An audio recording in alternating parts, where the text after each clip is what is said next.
My mother took her own life by jumping from a building in the hospital. While I felt indifferent, my mother's attending doctor appeared to lose her mind. She persistently called, informing me of my mother's death and urging me to come to the hospital immediately. I simply turned off my phone, casually ate melon seeds, and continued watching a TV series. In my previous life, when the attending doctor called, I had rushed to the hospital in a frenzy, only to be greeted by my mother's cold, lifeless body. The doctor told me that before her death, my mother repeatedly mentioned enduring prolonged mistreatment and physical abuse at my hands. She said this abuse had led to frequent hospitalizations, and my mother, unable to bear it any longer, chose to end her life by jumping. My husband, in an outburst, also accused me of frequently abusing my mother at home. But I had always been a devoted daughter. Since childhood, I had cared for my mother with diligence and had never spoken a harsh word to her, let alone laid a hand on her. In the face of widespread suspicion, the forensic doctor examined my mother's body, rolling up her sleeves and trouser legs to reveal her limbs, which were densely covered with scars accumulated over years. The forensic report concluded that my mother had suffered long-term abuse. I was unable to defend myself and became the focus of public hatred, labeled an unfilial daughter and a murderer. Ultimately, I was arrested and imprisoned, where I faced unrelenting torture until my death. Even in death, I couldn't understand how my mother, who was merely hospitalized for observation due to an allergy, had sustained such severe injuries or chosen to jump from the building. When I opened my eyes again, I found myself back on the day my mother took her own life. "Honey, didn't you say you wanted to eat dumplings yesterday? I made some for you today. Come and taste them," Ethan said, gently bringing breakfast to me with his usual tender smile. His considerate demeanor made me shudder. Ethan was a live-in son-in-law. Since our marriage, he had remained at home, taking meticulous care of me and my mother. Over the years, he had always been thoughtful and attentive, earning admiration from my sisters, who often praised me for marrying such a kind and gentle man. I too had shared this belief, yet in my previous life, Ethan had stood in public and furiously accused me of being an unfilial daughter who had long abused her mother.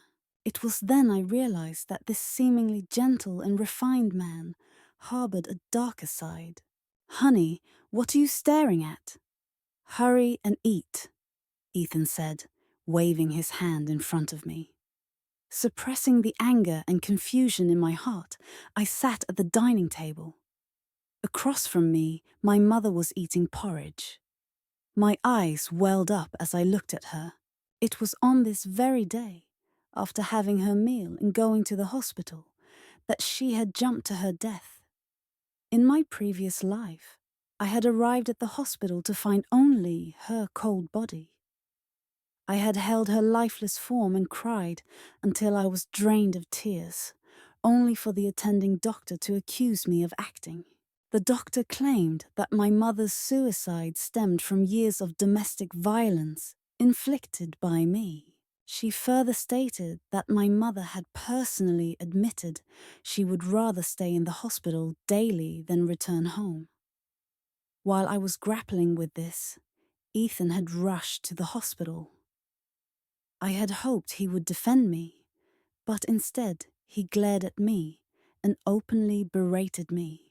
"Ever since I became a live-in son-in-law, I've seen you abuse your mother every single day. When I tried to stop you, you even hit me. How could you do this to such a kind, loving woman who gave birth to you and raised you? Why would you drive her to death?" Ethan's words, laden with grief and pain, painted me as a malicious daughter. My desperate attempts to explain were drowned out by the jeers of the onlookers. The forensic doctor's examination of my mother's body revealed deep, horrifying scars, both old and new, leading to the conclusion that she had suffered long-term abuse. Strangers hurled insults, garbage, and even stones at me. I was handcuffed and taken to the police station amidst cries of outrage.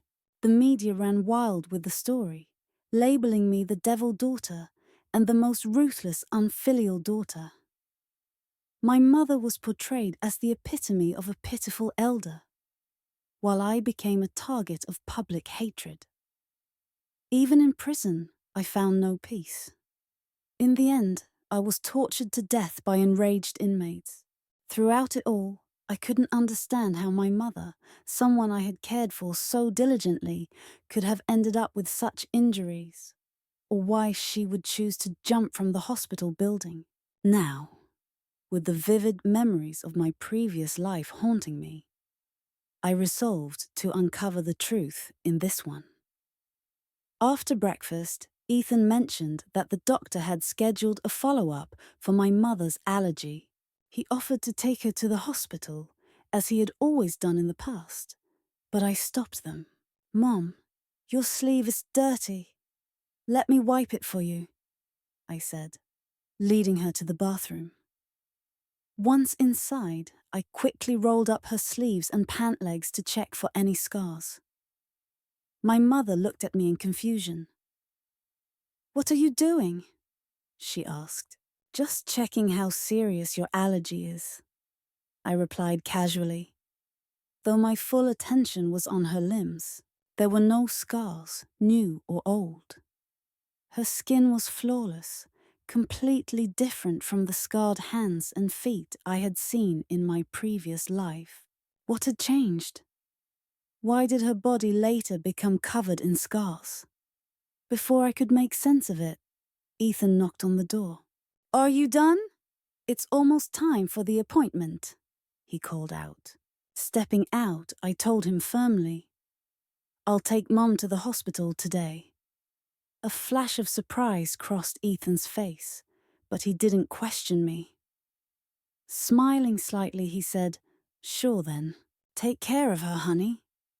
He turned to clear the dining table, his actions calm and composed.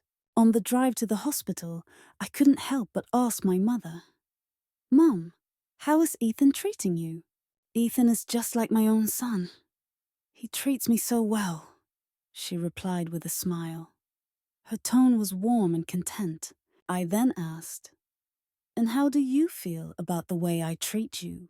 She looked at me blankly for a moment before saying, "You're my precious daughter. How could you treat me badly?" Her expression was sincere as she added, "The thing that makes me happiest in life is having such a sweet and filial daughter like you." I gave her a faint smile and said nothing more. At the hospital, the attending doctor greeted us with her usual warm demeanor. She expressed surprise at seeing me and remarked on how loving I was to accompany my mother despite my busy schedule. Her kind tone and attentive care seemed genuine, leaving me even more baffled. In my previous life, this same doctor had accused me so viciously. After the consultation, the doctor advised that my mother's condition required hospitalization for observation. I stayed with her in the ward, refusing to leave, as there were only 3 hours left until the tragedy would occur. I racked my brain, trying to piece together what could have led to the horrific events of my previous life. Determined to find answers, I stepped out of the ward and called my secretary, instructing them to investigate something urgently. When the results came in, they confirmed my suspicions. I gave specific orders for swift action and returned to the hospital, resolute in my determination to prevent history from repeating itself. My mother spoke softly. "Doctor, Sophia, please take my bank book.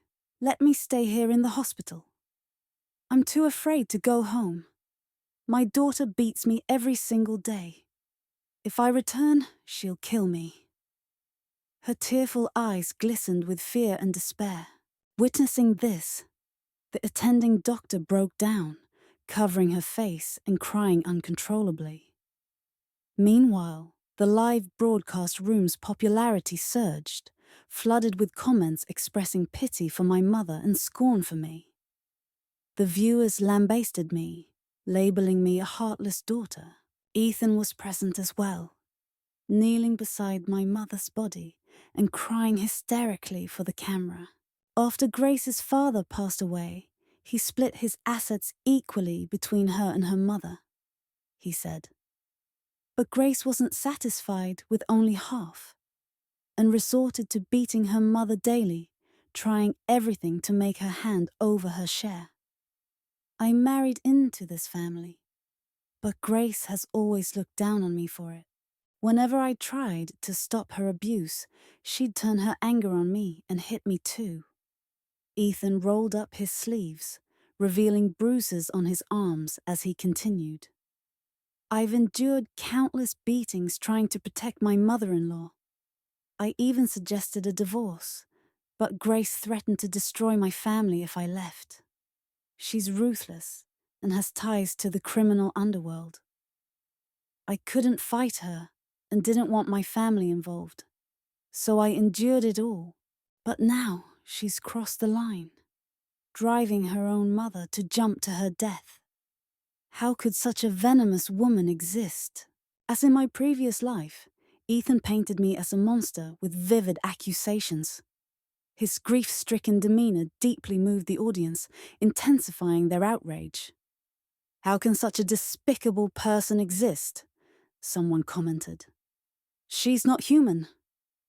What a menace to society, another added. I'm furious. Someone needs to stop her.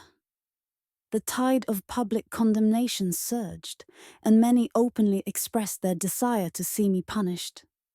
The collective hatred of thousands bore down on me, an immense and suffocating pressure. In my previous life, facing my mother's lifeless body, Ethan's betrayal, and the relentless online abuse, my heart broke completely. Unable to defend myself, I was wrongfully imprisoned and subjected to torment by fellow inmates until my death. But in this life, I resolved never to repeat those mistakes. I put away my phone and drove straight to the hospital where my mother had jumped. The entrance to the inpatient department was packed with onlookers, and I silently exited my car, making my way toward the crowd. As soon as they noticed me, their rage exploded. Shouts and curses filled the air. Some spat at me, others threw eggs and mud. The live broadcast comments mirrored the mob's anger, filled with scorn and insults.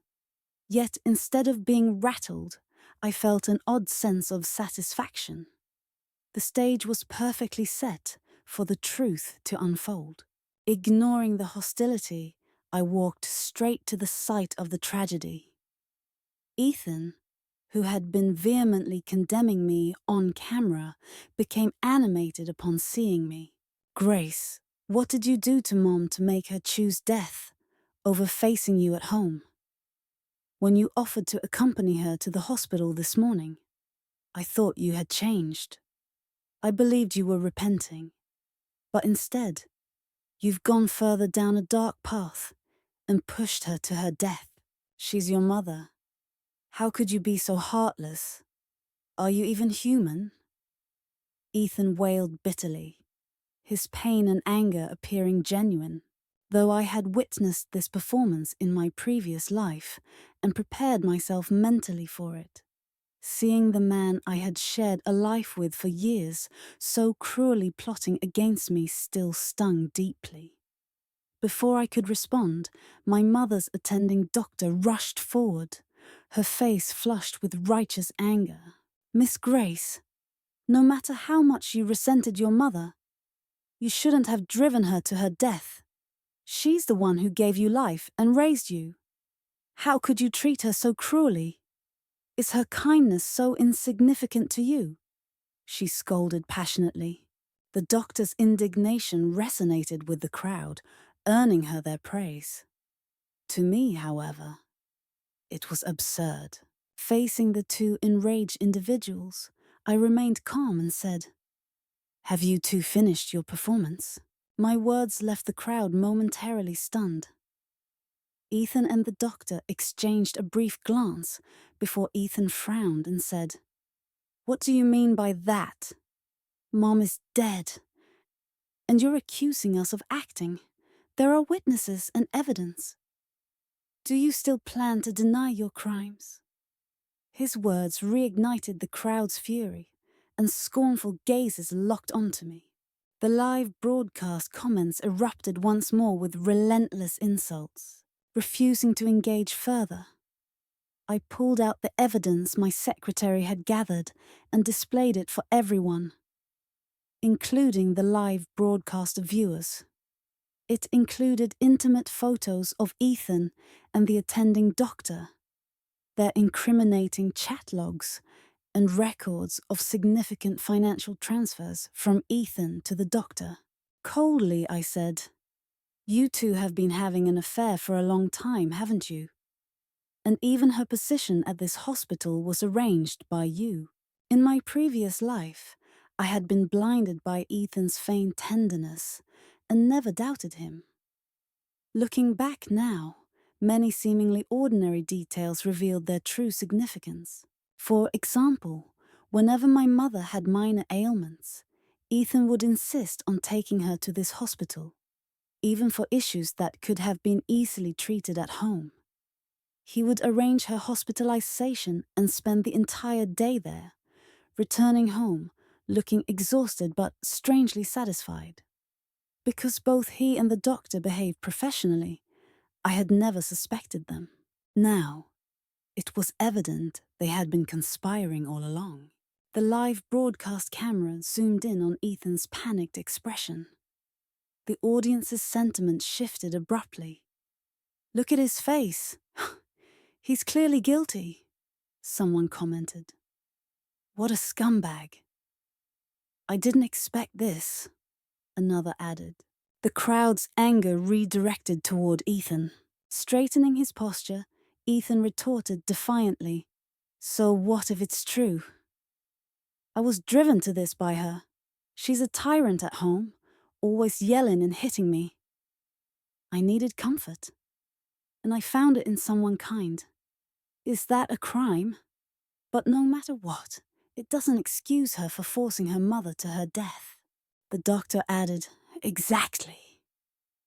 She's just trying to shift the blame onto us. But it doesn't erase the fact that she abused her mother, causing her to jump." They doubled down on their accusations, swaying the crowd and viewers against me once more. Anticipating this, I calmly retrieved my phone. "Let's see what really happened," I said, playing a surveillance video. The footage showed my mother and the doctor on the rooftop. After a brief argument, the doctor abruptly shoved my mother off the edge without hesitation. After confirming my mother's lifeless state, the doctor casually clapped her hands and walked away, smiling. The video captured every detail clearly. The crowd was stunned. "She didn't jump.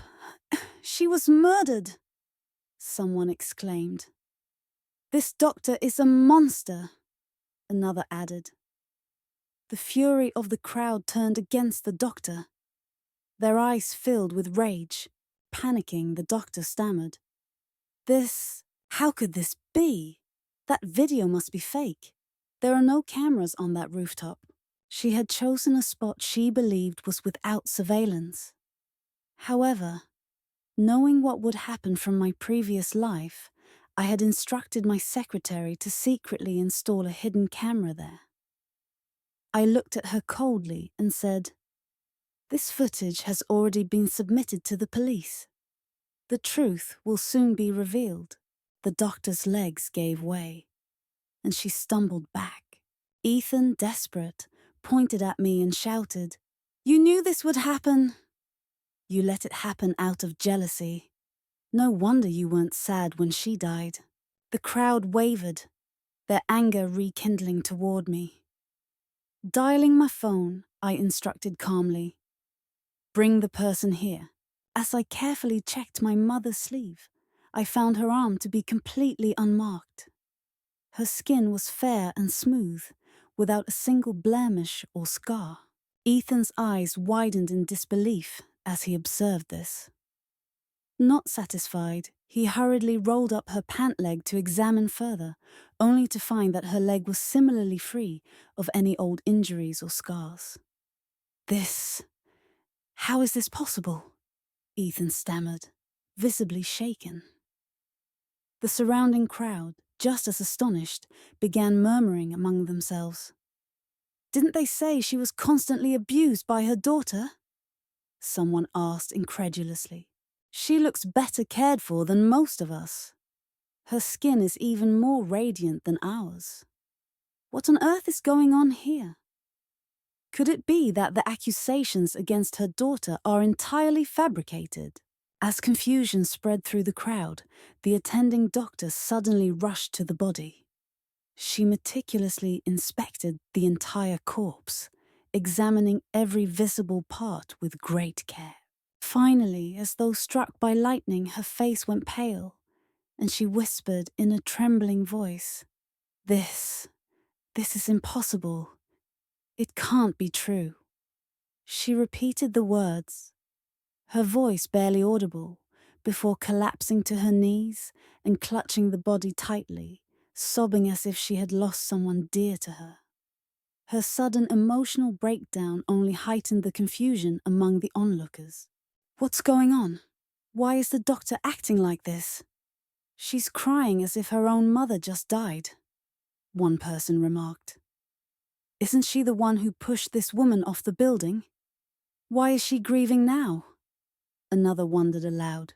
Amidst the rising buzz of speculation, my secretary appeared, slowly approaching with a guest in tow. As the crowd caught sight of the newcomer, gasps of shock rippled through the onlookers. My connection with Ethan stemmed from my father. One day, during an inspection of a construction site, my father had noticed Ethan working tirelessly under the scorching sun, drenched in sweat as he sifted sand and carried heavy bricks. The other workers had retreated to the shade to rest, but Ethan continued without pause. Intrigued, my father asked him why he was pushing himself so hard despite the oppressive heat. Ethan explained that he came from a poor rural background with both his parents hospitalized and in desperate need of money. To support them, he worked 3 jobs a day, taking no breaks.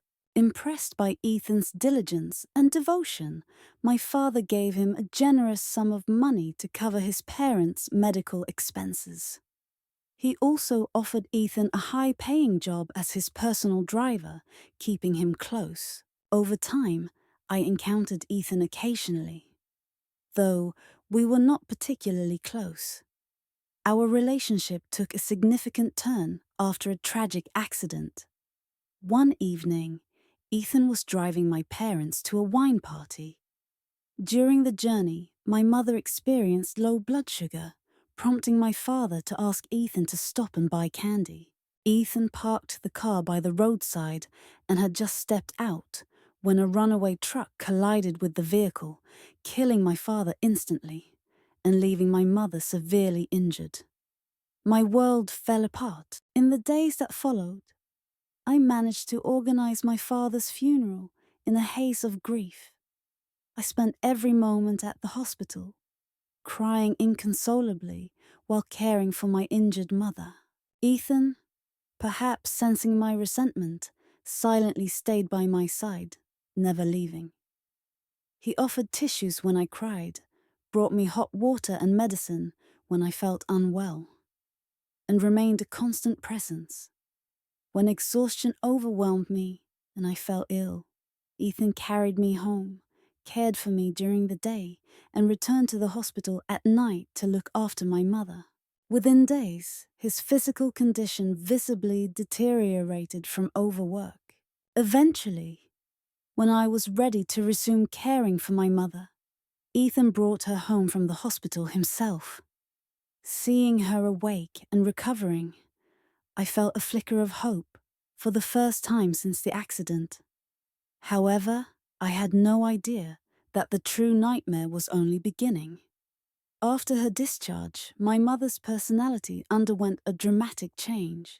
She became unpredictable and irritable, flying into rages over trivial matters. She drove away every housekeeper with her sharp tongue, and her gaze toward me often carried a strange hostility, as if I were her enemy. The only person she showed affection for was Ethan. She frequently credited him with saving her life during the accident, saying she would have died alongside my father without him. Over time, my admiration for Ethan grew.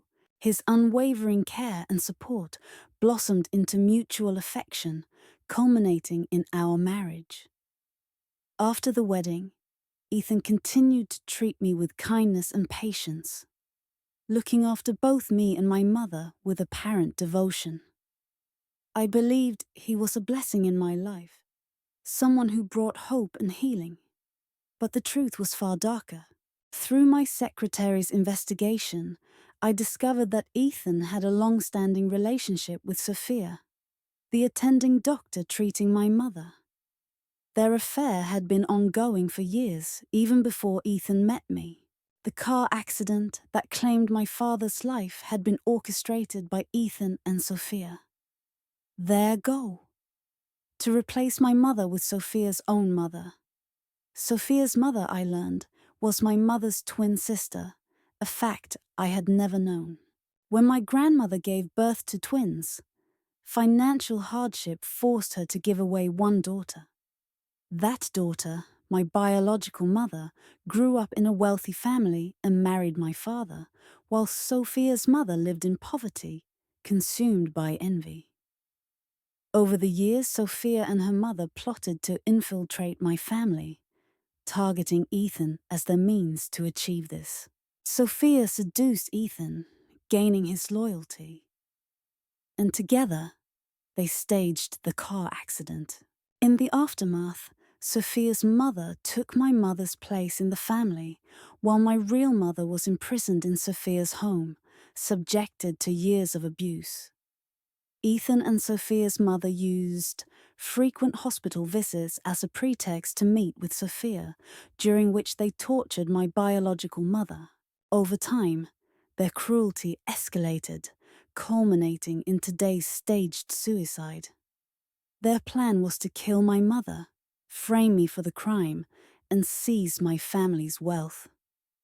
Ethan would then inherit everything, allowing the three of them to live openly as a family. I had never suspected my mother's true identity until the strange circumstances of today's incident. My secretary's investigation led to the revelation, and now my real mother stood before me. She looked identical to the body on the ground, down to her hairstyle and clothing. The only difference was her timid demeanor, a reflection of the years of abuse she had endured. Tears filled her eyes as she saw me, and I felt an overwhelming mix of heartache and relief as I embraced her. The onlookers were dumbfounded, and the live broadcast comments overflowed with shock and confusion. Sophia and Ethan, however, were visibly shaken. "You're alive?" Sophia stammered, her face pale with disbelief. Turning to her, I spoke coldly. "The person you pushed off the building wasn't my mother. It was your own biological mother. I bribed the hospital staff you hired to switch the bodies." My words hit Sophia like a thunderclap. Though she had already recognized her mother's body, hearing it stated aloud shattered her composure. Her plan to frame me and claim my family's wealth had backfired horribly, leaving her with an unbearable truth. Ethan, his face contorted with rage, pointed at me and shouted, "You're heartless. Even if she wasn't your real mother, you lived with her for years. How could you let her die?" I stared at him calmly and replied, "Where was your compassion when you killed my father, abused my mother, and tried to frame me? You talk about relationships now, but you showed no mercy then. Sophia's fury boiled over. Grace, aren't you afraid of karma? She screamed. Shouldn't you be the one asking that question? I retorted. My family's suffering was caused by your greed and cruelty. You have no one to blame but yourself. Overcome with rage, Sophia lunged at me. But the police arrived at that moment to arrest her and Ethan. The weight of public outrage and undeniable evidence ensured their swift conviction and death sentence. With my mother finally safe, I began a new chapter. I devoted myself to helping her heal, taking her on trips around the world. After years of pain and hardship, I wanted to fill her life with beauty and joy, leaving her smiles in every beautiful place we visited.